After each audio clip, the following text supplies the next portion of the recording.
coloque de pé em nome de Jesus. Deus tem bênção grande, meu querido, minha querida, para você nesta noite.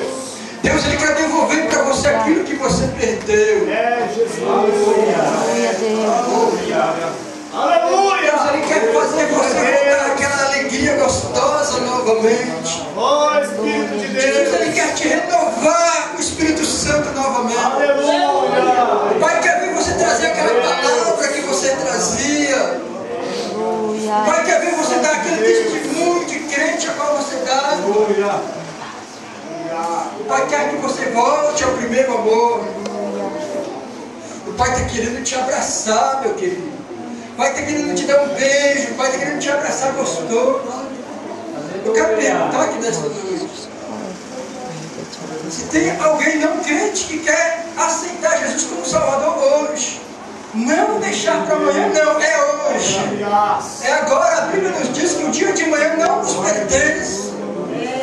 Aquele que está desviado, afastado, distanciado, como você quiser, como você entender, mas você se distanciou da casa do Pai, vai estar com os braços abertos, te aguardando.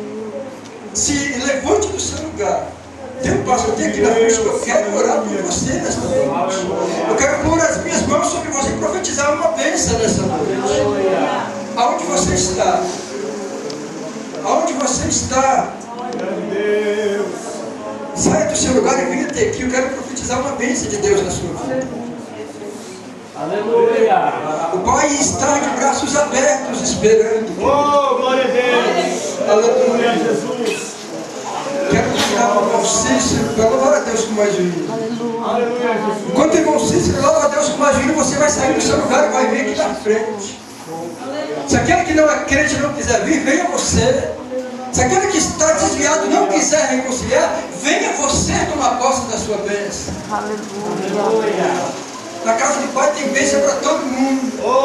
A casa do Pai é farta. Aleluia, Jesus. Se retire do seu lugar e venha até aqui. Eu quero estar orando por você. Quero pôr a mão na sua cabeça e profetizar uma bênção de Deus na sua vida. Eu quero que você saia daqui diferente. Melhor do que você entrou nessa noite. Aleluia!